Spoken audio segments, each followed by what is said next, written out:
Hello दोस्तों, मैं गोविंदा कुमार आपके अपने चैनल जी के विथ गोविंदा में आपका स्वागत करता हूं। आज मैं आप लोगों के लिए क्लास 10 मॉडल सेट 1 लेकर आया हूं, जो आपको बहुत ही शानदार कॉन्सेप्ट के साथ बताने जा रहा हूं। उसके बाद आप हमारे चैनल के डिस्क्रिप्शन बॉक्स में टेलीग्राम चैनल का लिंक दे दिया हूं, जिससे आप यहाँ से पीडीएफ भी डाउनलोड कर सकते हैं। तो चलिए देर न करते हुए वीडियो को स्टार्ट किया जाए। ठीक है, सबसे पहला क्वेश्चन जो आप लोगों के सामने है कि 156 को अभाज्य गुणनखंडों के गुणनफल के रूप में कैसे लिखा जा सकता है। 156 को मैंने तोड़ा है, ठीक है, गुणनखंड के फैक्टर में किया हूँ। 2 से सबसे पहले आप लोग डिवाइड करें 156 को, 2 से भाग करना 156 को, तो कुछ 78 आएगा।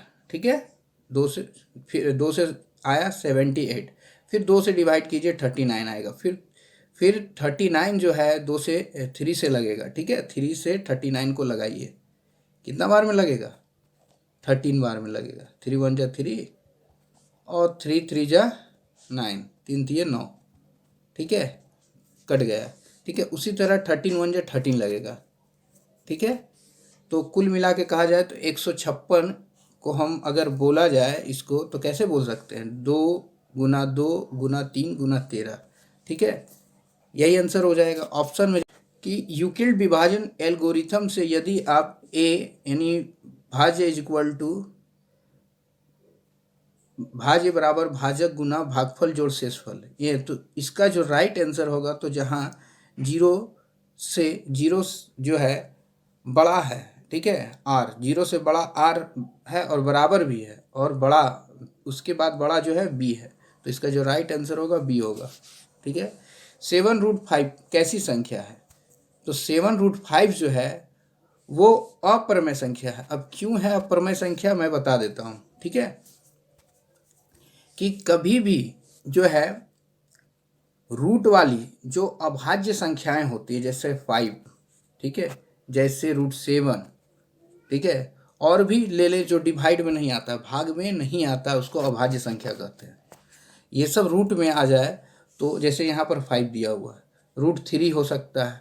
ठीक है, बाहर में से कोई मतलब नहीं है, बाहर तो कुछ भी हो सकता है, लेकिन अंदर में कुछ अभाज्य संख्या होना चाहिए। ठीक है, तो वो अप्रमेय संख्या हो जाएगा। अगर भाज्य संख्या है जैसे √4 है तो ये परमेय संख्या में आ जाएगा। ठीक है, नेक्स्ट, अप्रमेय संख्या का व्यापक रूप जो है √p होता है।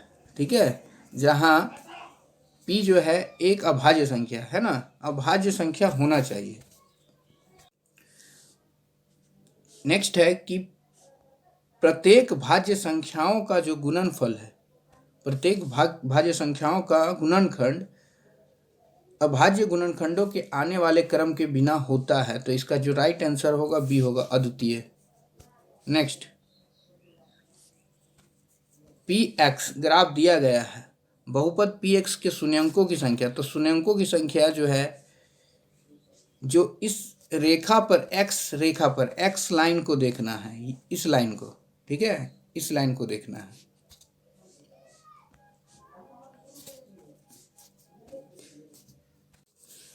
आपको रेड वाला लाइन दिख रहा होगा, तो रेड वाला जो लाइन है उसमें मैंने खींच दिया कुछ इस तरह से। अब यहाँ पर जो है पहला, दूसरा और 3 बार, कुल 3 बार टच हो रहा है, तो शून्यंकों की संख्या 3 हो जाएगी। पर अगर कुछ इस तरह से रहे, ठीक है, आप यहाँ पर देखिए कितना बार टच हो रहा है, 1 2 3 4 हो रहा है ना, 4 बार। देखिए 1 2 3 4, तो शून्यंकों की संख्या फिर 4 होगी। ठीक है, नेक्स्ट आगे बढ़ते हैं कि x² जो है -15 के शून्यंक है। x² माइनस जो है 15 के शून्यंक हो गए। सबसे पहले तो a² -b² के फॉर्म में डाल लीजिए।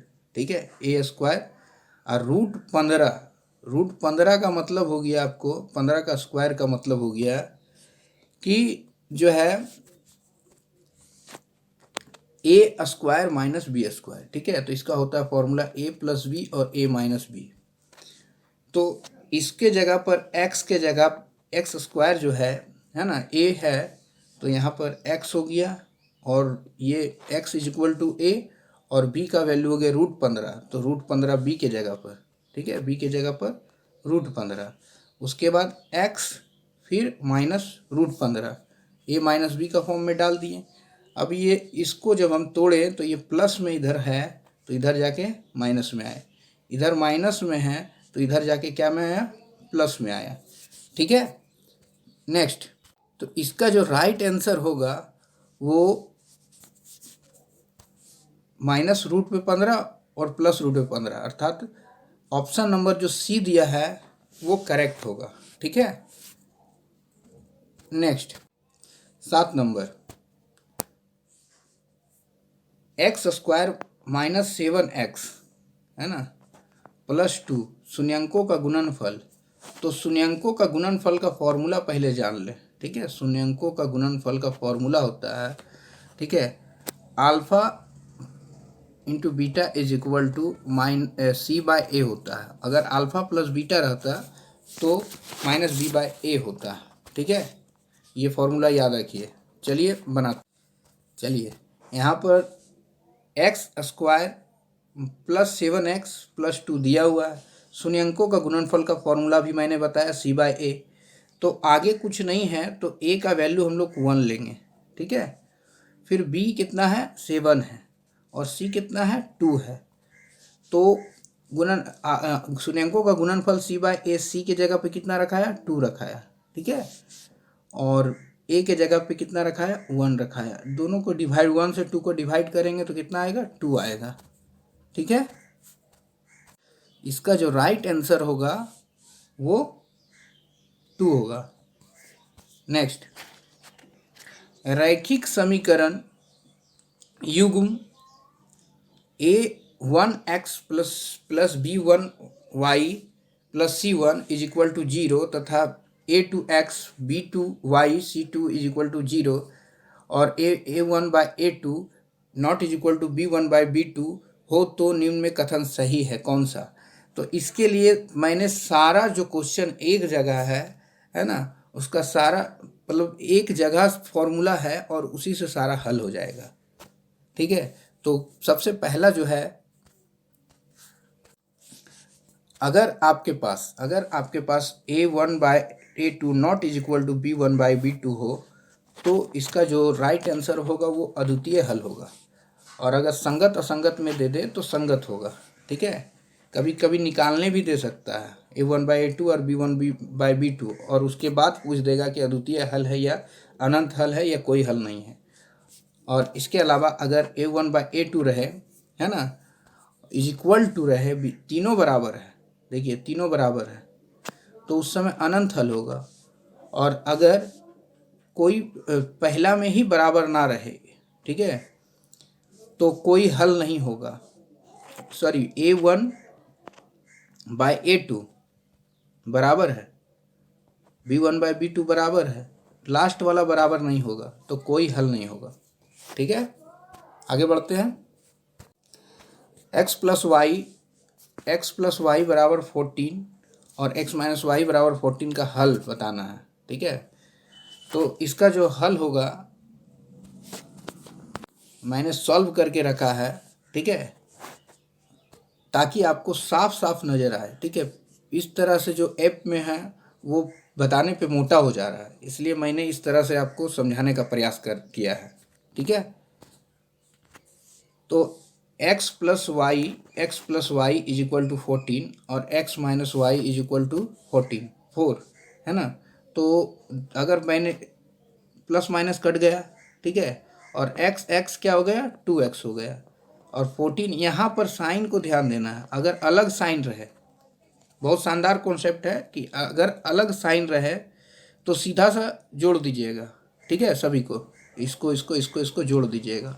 और अगर दोनों एक ही साइन रहे तो घटा देना है, ठीक है।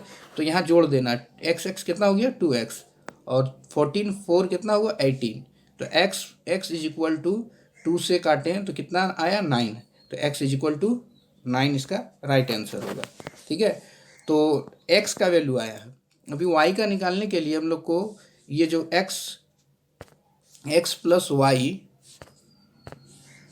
इज इक्वल टू 14 है, इसमें हम लोग बैठा लिए हैं यहाँ पर। ठीक है, तो x के जगह पर हम लोग 9 रखेंगे। कितना रखें 9, और इधर प्लस में है जाकर माइनस में हो गया। तो 9 में जो है 14 में 9 घटा तो कितना आया 5 आया। तो x इज इक्वल टू 9 और 5 है। नेक्स्ट है कि रैखिक समीकरण युग्म असंगत हो तो आलेख की रेखाएं क्या होगी। ठीक है, तो अभी भी मैंने बताया कि a1/a2 b1/b2 are not is equal to c1/c2 हो तो इसका तो कोई हल नहीं होगा और रेखाएं असंगत होगी। और आलेख की रेखाएं अगर एक दूसरे के समांतर होती है तो कोई हल नहीं होगा। ठीक है, तो आलेख की रेखाएं क्या होगी समांतर होगी, एक दूसरे के समांतर होगी। ऑप्शन नंबर ए जो है इसका राइट आंसर होगा। ठीक है, नेक्स्ट, निम्न में कौन द्विघात समीकरण है। तो द्विघात समीकरण सिंपल सा कॉन्सेप्ट है, a प्लस बी का होल स्क्वायर बराबर a square plus 2ab a square plus 2ab plus B square होता है। ठीक है, इसमें इसको बैठा लीजिए, एक्स स्क्वायर प्लस 2, फिर है a का वैल्यू हो जाएगा x इंटू बी 1 और प्लस 1 का स्क्वायर। ठीक है, तो ये जो आएगा इसका कुछ वैल्यू आएगा एक्स स्क्वायर प्लस 2x और प्लस कितना आ जाएगा 1। ठीक है, तो जो आएगा इससे उसके बाद इधर आ जाएगा x, 2 से x को गुना करेंगे 2x और इधर आ जाएगा 2 3 जा 6। ठीक है, तो यहाँ पर जो है मैंने समझाने का प्रयास किया हूँ जैसे बता रहा था। ठीक है, एक्स स्क्वायर प्लस 7, देखिए कैसे आया है। यहाँ जो है मैंने फॉर्मूला पे पुटअप कर दिया और उसके बाद इधर मल्टीप्लाई कर दिया जैसा बता रहा था। इधर कुछ x square plus 2x plus 1 आया और ये प्लस में है तो माइनस में आएगा, इधर बराबर की इधर आके हो जाएगा, और फिर माइनस में है तो इधर प्लस में हो जाएगा। ये दोनों कट जाएगा। ठीक है, दोनों कटने के बाद क्या बच गया आपके सामने एक्स स्क्वायर प्लस 7। तो अगर फॉर्म में हो a x square plus b x plus c, b x से तो बी एक्स तो कट गया लेकिन इस फॉर्म में है, इसलिए ये क्या है द्विघात है, यानी सी नंबर ऑप्शन इसका राइट आंसर होगा। ठीक है, उसके बाद जो है क्वेश्चन 13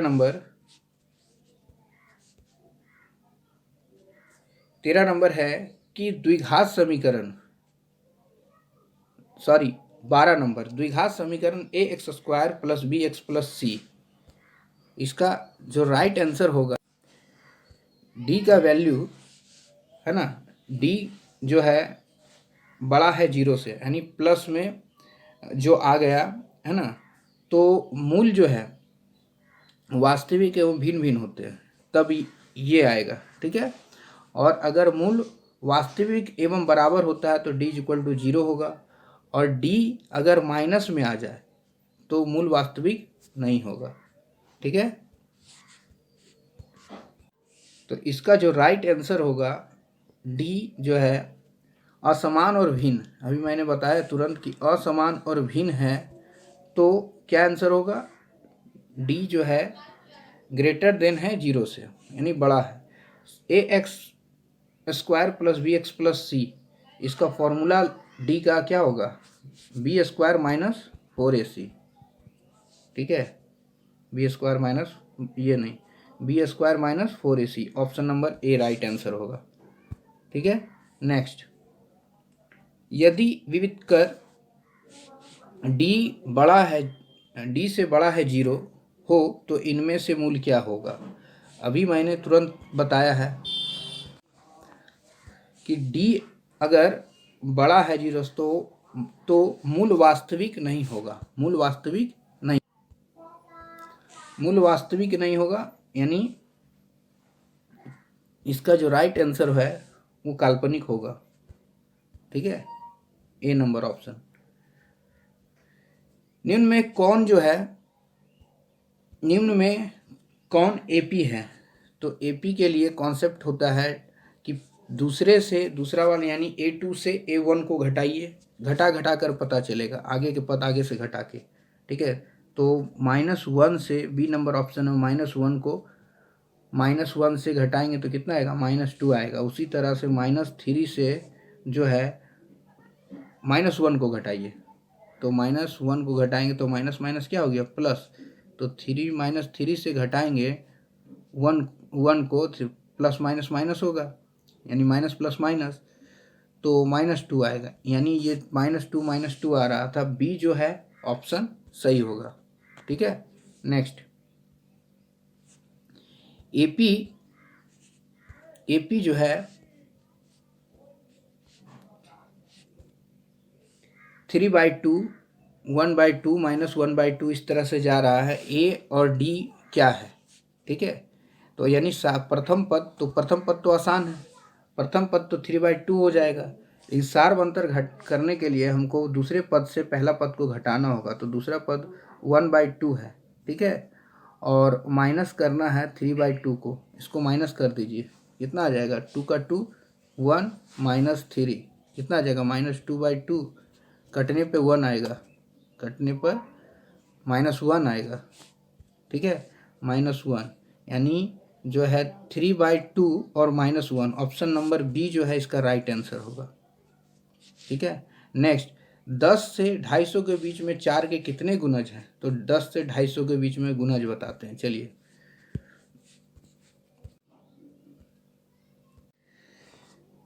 10 से 2.5 के बीच में जो गुणज होगा वो, पहले तो हम लोग 10 जो है, यानी 8 जो है सबसे पहले, सॉरी 12 स्टार्ट होता है ना, 12, 4 से डिवाइड अगर करेंगे तो 12 स्टार्ट 10 के बाद, फिर 12 के बाद 4 से 16, फिर 20, इस तरह से गया, और 250 से पहले 248 4 से डिवाइड होता है। ठीक है, तो a = 12 हो गया, और d = 16 में 12 गया तो 4 बचा, तो an फॉर्मूला लगा दीजिए। an यानी लास्ट पद जो है 248 है, 248 लिख दिया गया है n की जगह। a जो है हमारे पास 12 है, n निकालना है, फिर -1 और d, अब प्लस में है 12 तो माइनस में आया, तो कितना आया? 236, और उसके बाद 4 से डिवाइड कर दिया जाए तो आएगा, 4 से 236 को डिवाइड करने पे 59 आएगा, और ये माइनस में है 59 तो प्लस हो गया, तो कितना हो गया? 59 और 1 60 हो गया। ठीक है, क्वेश्चन नंबर 19 है कि त्रिभुज जो ABC और BDE दो समबाहु त्रिभुज है, इस प्रकार है कि D भुजा जो है BC का मध्य बिंदु है। ठीक है, त्रिभुज ABC और BDE के क्षेत्रफलों का अनुपात क्या होगा? ठीक है, तो इसका जो क्षेत्रफल का अनुपात होगा, सिंपल सा हम लोग को निकाल लेना। त्रिभुज ABC है ना, त्रिभुज ABC और त्रिभुज BDE, ठीक है, ये दोनों का जो है चित्र के माध्यम से समझाता हूँ। देखिए, ये जो त्रिभुज दिख रहा है ना, ये ABC है। ठीक है, त्रिभुज ABC, तो इसमें जो है, और ये त्रिभुज जो है BDE। ठीक है, तो इसमें इस त्रिभुज का जो है ना, ये पूरा जो है 4 भाग है।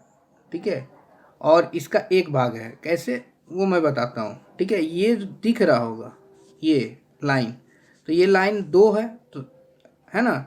BC जो है ना, BC 2 अनुपात में बटा हुआ, और जो BD दिख रहा है, BD वो 1 अनुपात में, तो 2/1 किए हैं, तो 2 दूनी कितना हो गया? 4, 4:1 आंसर होगा इसका।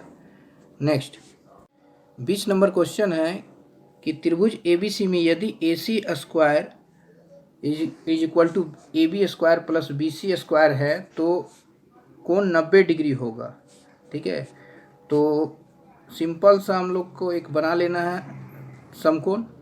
ठीक है, इसमें ए सी जो है इसको ले लेना है ना, माने एच को, और एंगल बी मान लेना है ना, बी 90 डिग्री, तो बी हो जाएगा। सिंपल सा है, क्योंकि एच यहाँ पर है ना, पाइथागोरस पर में लगाना है। एच इज इक्वल टू क्या होता है, एच इज इक्वल टू होता है P square, H is equal to Pythagoras प्रमेय से हम इसको ज्ञात कर सकते हैं। ठीक है, पाइथागोरस प्रमेय में H square is equal to P square plus B square 90 degree. ठीक है, नेक्स्ट है कि बिंदु P कॉमा एक्स वाई मूल बिंदु से दूरी निम्न में क्या होगी। तो मूल बिंदु से दूरी जो है, इससे पहले वाला क्वेश्चन का यहाँ सॉल्व किया हुआ है। ठीक है, और इसका जो है 21 का जो है वो x1 और y1 xy मान लेना है। ठीक है, x2 और y2 0 0 मान लेना है मूल बिंदु। अब जो है ए बी का दूरी is equal to 0 minus X और 0 माइनस वाई, तो 0 तो खत्म हो जाएगा, तो क्या बच जाएगा, एक्स स्क्वायर और वाई स्क्वायर, यही आंसर होगा। ठीक है, नेक्स्ट 22 नंबर, यदि विभाजन बिंदु मध्य बिंदु है तो m1 m2 अनुपात होगा। तो m1 m2 अनुपात जब भी बढ़ता है वो इक्वल ही बढ़ता है, कभी भी किसी का बटेगा तो अनुपात वो इक्वल होगा। ठीक है, अगर सपोज डेट हम 10-10 भी दे दें, तो अगर डिवाइड करेंगे 10 को 10 से, तो अनुपात अगर बांटा जाए तो 1:1 ही होगा। ठीक है, नेक्स्ट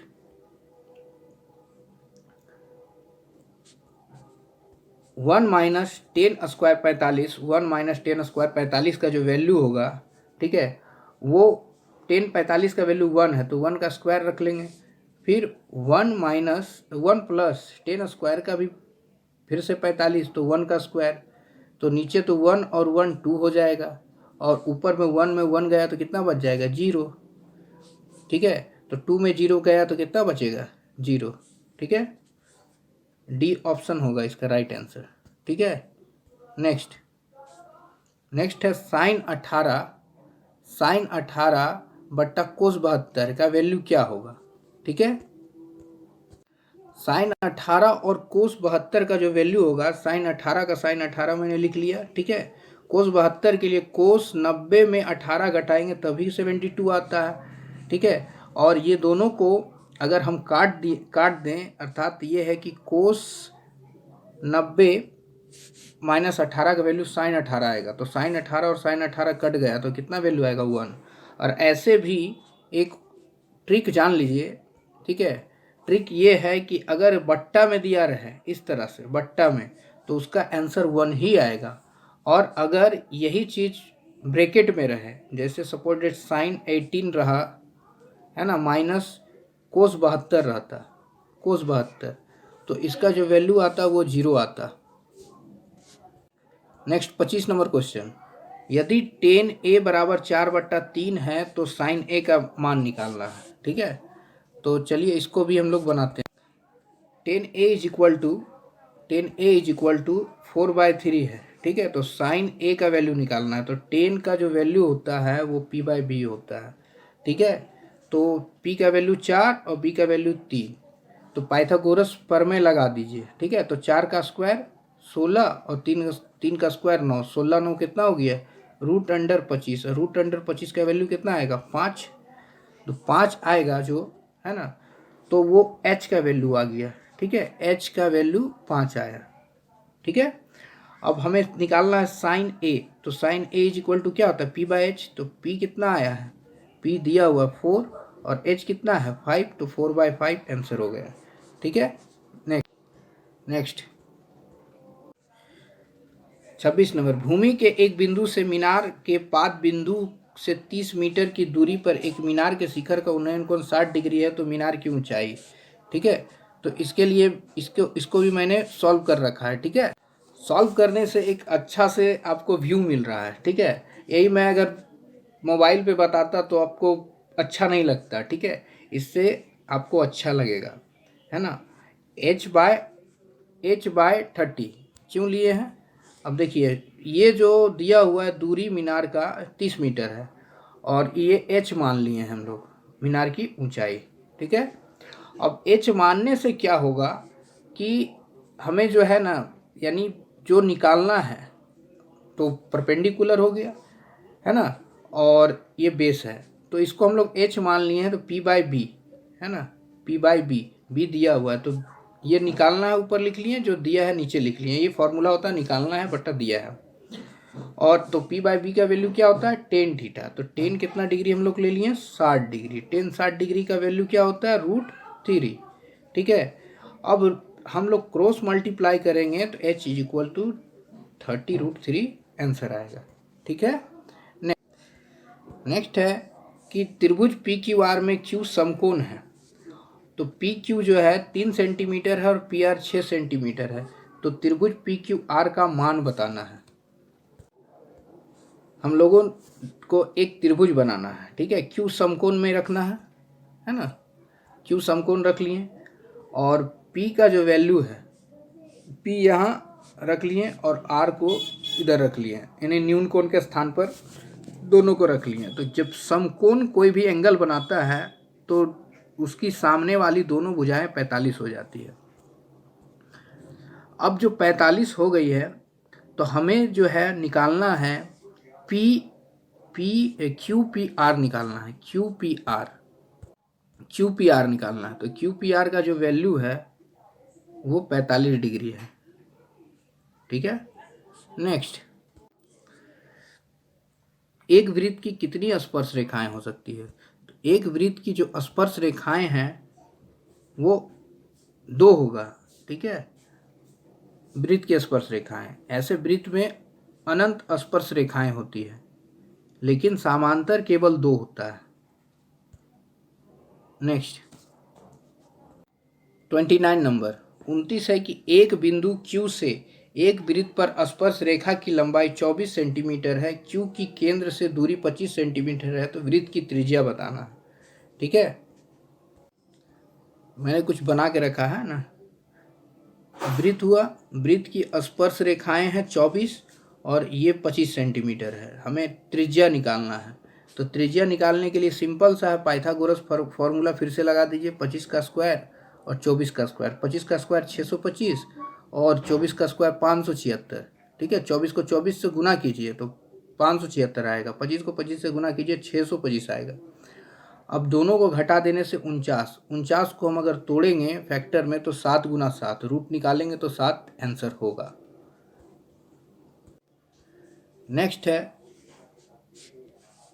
कि यदि एक बिंदु P से O केंद्र वाले किसी वृत्त पर PAPB परस्पर 80 डिग्री के कोण बनाती है, स्पर्श रेखाएं झुकी हो 80 डिग्री के कोण पर, तो POA बराबर है, किसके बराबर है? POA का वैल्यू निकालना है। तो चतुर्भुज के चारों कोनों का जो योग होता है वो 360 डिग्री होता है, ठीक है। ये जो है 80 डिग्री है, सिंपल सा समझा रहा हूँ, ठीक है। इतना लिख कर भी नहीं बनाना है, अगर ऑब्जेक्टिव में दिया रहा है तो ये 80 है और ये जो है ये 90 है, इधर से 90 है, तो 90 और 90 180 और 80 कितना हुआ, जोड़ दीजिए तो ये हो जाता है 260। अब 260 360 चतुर्भुज का कोनों का मान हुआ। अब 260 में अगर 260 में 360 में अगर 260 घटा दें तो कितना बचा? 100 डिग्री। अब ये हाफ पूछा है, ये टोटल 100 है, लेकिन हमें सिर्फ निकालना है POA, ठीक है, हमें निकालना है POA, ध्यान दीजिएगा, ये POA हाफ निकालना है। तो 100 का आधा कर दीजिए तो कितना आ जाएगा? 50 डिग्री आंसर होगा, ठीक है। 6 सेंटीमीटर त्रिज्या वाले वृत्त के त्रिज्या खंड का क्षेत्रफल, तो वृत्त के त्रिज्या खंड का क्षेत्रफल θ/360 πr² होता है, ठीक है। तो θ/360, थीटा का जो वैल्यू है वो 60 है, तो 60/360 पाई का वैल्यू 22/7 और आर दिया हुआ है 6 गुना 6, 6 गुना 6, ठीक है। 7 0 0 कट जाएगा, 6×6 = 36 और 6 कट गया, 22×132/7 इसका आंसर होगा। 22 है ना,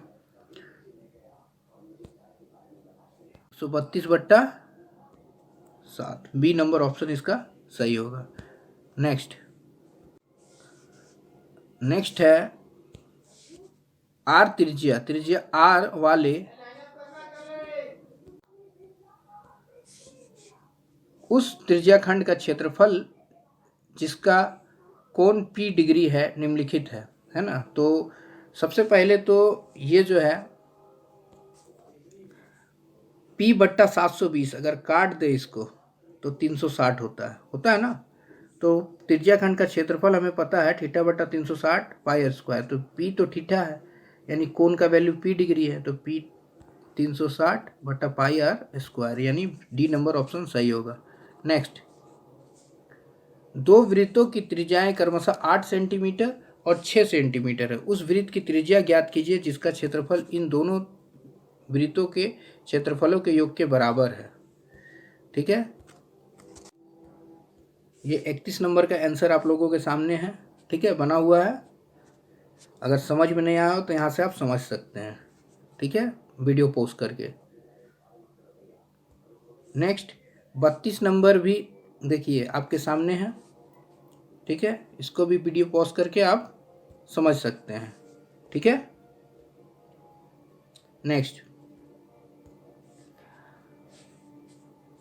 नेक्स्ट है कि 8 सेंटीमीटर और 6 सेंटीमीटर है ना, दोनों वृत्तों का जो हम लोग वृत्त का क्षेत्रफल πr², πr1, πr2, तो r1 जो है वो 8 का स्क्वायर हो गया और 6 का स्क्वायर, तो 8 कितना हो गया 64 और 6 36। आर निकालना है, 100 का हम लोगों को रूट निकाल देना, 100 का 10 गुना 10 तो 10 सेंटीमीटर आंसर हो गया, ठीक है। नेक्स्ट, एक कमरे में बांस की कितनी लंबी रखी जा सकती है, लंबाई जो है, तो कमरा सपोजिट घन के आकार का होता है ना, तो हम लोग अगर रख सकते हैं तो इसमें ऐसे रख सकते हैं लंबाई में, या ऐसे रख सकते हैं, ठीक है। तो इसका जो फॉर्मूला होता है वो √अंडर L² + B² + H² कर दीजिए, आ जाएगा आंसर। लंबाई का 12 का स्क्वायर 144, 9 का स्क्वायर 81 और 8 का स्क्वायर 64, सभी को जोड़ने पे कितना आ रहा है 289 आ रहा है, 289 289। तो 289 जो है ना, 289 को हम लोग 17 गुना 17 तोड़ सकते हैं, तो 17 आंसर होगा इसका, जो राइट आंसर होगा वो 17 होगा, ठीक, 17 मीटर, ठीक है। उसके बाद 7 सेंटीमीटर त्रिज्या तथा 5 सेंटीमीटर ऊंचाई वाले लंब वृत्त का आयतन, ठीक है। 34 नंबर का ये आंसर है, इससे आप समझ सकते हैं, ठीक है। अगर समझ में नहीं आया हो तो, नहीं तो आगे बढ़ सकते हैं। नेक्स्ट, इसके बाद ये लंब वृत्तीय बेलन का आयतन जो होता है πr² होता है, ठीक है। तो पाई का वैल्यू होता है 22/7 है ना, और आर तो दिया हुआ हम लोगों के पास 7 × 7 r² है, ठीक है। H 5 है, तो 7 7 कट गया, ठीक है, एक साथ कोई भी काट दीजिए, फिर 22 को 7 से गुना कर दीजिए, फिर 5 से गुना कर दीजिए, तो 22 7 154 और 154 को 5 से गुना कर दीजिए, आंसर आ जाएगा 5 चौके 20 और 5 पचे 25, 25 और 2 27 और 5 एकम 5, 5 2 7, 770 इसका जो है राइट आंसर होगा, ठीक है, 770। नेक्स्ट है कि माध्य बराबर 60 और माध्यिका बराबर 50, तो बहुलक निकालना है, ठीक है। मीन और मीडियन दिया हुआ है, बहुलक निकालना है। तो बहुलक बराबर होता है, बहुलक का फॉर्मूला होता है 3 मीडियन - 2 मीन, तो 3 जो है मीडियन जो दिया हुआ है माध्यक वो 50 दिया, तो 50 दिया 150 और 2 से 60 को गुना किए मीन है, 60 दिया हुआ, तो 60 दूना 120, घटा दिए तो 30 आंसर आ गया। ठीक है, नेक्स्ट 36 नंबर मैंने नहीं समझाया था, 36 नंबर समझा दे रहा हूँ। ठीक है, 6 सेंटीमीटर, 8 सेंटीमीटर और 10 सेंटीमीटर 3 त्रिज्या दिया हुआ है और एक गोला बनाना है, बड़ा सा गोला। ठीक है, तो हम लोगों को गोले का जो है गोले का पृष्ठीय क्षेत्रफल से हम लोग गोले का आयतन से चलना है, गोले का आयतन। तो गोले का आयतन बराबर जो है 4/3 पाई आर क्यू जो है यहाँ पर दे देना है, 4 तीनों में है ना। एक R1 R2 और R3 जो है सामने है, ये कट जाएगा कॉमन होके। ठीक है, यहाँ भी रख लेना इसके सामने में 4/3 पाई आर क्यू, दोनों काट दिए, इधर पूरा कट गया, तो बच गया मेरे पास R Q is equal to 6 का क्यू, 8 का क्यू और 10 का क्यू। अगर इसको देखा जाए तो 216 होगा 6 का क्यू, 8 का क्यू 512 और 10 का क्यू 1000। तीनों को जो है हम लोग जोड़ लेंगे, जोड़ने के बाद जो है 1728 आएगा। 1728 का अगर तोड़ा जाए तो 12 का क्यू 12 गुना 12 गुना 12, तो R is equal to 12 centimetre answer होगा। नेक्स्ट 38 नंबर जो है किस प्रकार का तोरण है ना। तो तोरण दो प्रकार के होते हैं, एक तो से कम प्रकार का, से अधिक प्रकार का। निम्न सीमा दिया हुआ है तो से अधिक प्रकार का तोरण होगा, या फिर नीचे से ऊपर जाए तो अधिक प्रकार का। सीधा सा सिंपल सा टॉपिक है कि नीचे से ऊपर जाए तो अधिक प्रकार का, ऊपर जा रहा, और ऊपर से नीचे आए तो से कम प्रकार का होगा। ठीक है, नेक्स्ट निम्नलिखित में से कौन सी जो घटना है किसी घटना की प्रायिकता नहीं हो सकती है ना, कौन सी संख्या। तो कभी भी ऋणात्मक संख्या जो है ना, जो माइनस में होगा वो कभी नहीं होगा। ऋणात्मक संख्याएं जो है वो कभी भी प्रायिकता में नहीं होती है। ठीक है, नेक्स्ट दो खिलाड़ी संगीता और रेशमा टेनिस का मैच खेलते हैं। यह ज्ञात है कि संगीता द्वारा मैच जीतने की प्रायिकता 0.62 है, तो रेशमा के जीतने की क्या प्रायिकता होगी। तो PE1 P is equal to दोनों मिला के 1 होता है। तो ये जो दिया हुआ है मान लीजिए है ना 0.62, ठीक है PE, और इधर से नहीं जो है जीतने की प्रायिकता दे दिया है। ठीक है, और न एक निकालना है हमको PE मान लीजिए, तो 1 में जो है ना हम लोगों को 1 में 0.62 घटा देना है। ठीक है, इसको यहाँ से देखिए है ना सॉल्व किया हुआ है। P इज इक्वल टू जो है हमको निकालना है, ये 0.62 दिया हुआ है, इधर ले आइए माइनस कर दीजिए 0.38, इसका आंसर होगा। ठीक है, और भी मैं एक एक करके सभी सॉल्यूशन ऊपर से दिखा दे रहा हूँ। देखिए मैंने एक एक करके सॉल्व कर रखा है। ठीक है, पूरा मॉडल सेट का आप इससे धीरे धीरे वीडियो पॉज करके आराम से इसको बना सकते हैं। ठीक है, इसका अद्वितीय हल होगा 4 नंबर का। ठीक है,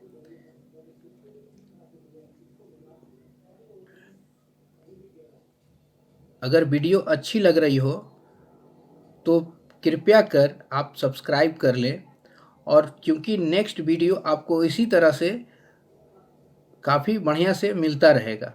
ठीक है, वीडियो पॉज कर करके आप आराम से इसको बना सकते हैं। बाकी मैंने अभी टेलीग्राम चैनल नहीं बनाया है, टेलीग्राम चैनल बना लूँगा तो उसका लिंक डाल दूँगा और सारे PDF आपको उसी में मिल जाएंगे। ठीक है, समय नहीं मिल पा रहा इसलिए मैं टेलीग्राम चैनल नहीं बना पा रहा हूँ। ठीक है, आप सब्सक्राइब कर ले, आपको ये सारे जो है मिल जाएंगे। ठीक है, देखिए वीडियो आराम से पॉज कर करके आप इसको सारा 40 मैंने बना दिया है। ठीक है, धन्यवाद।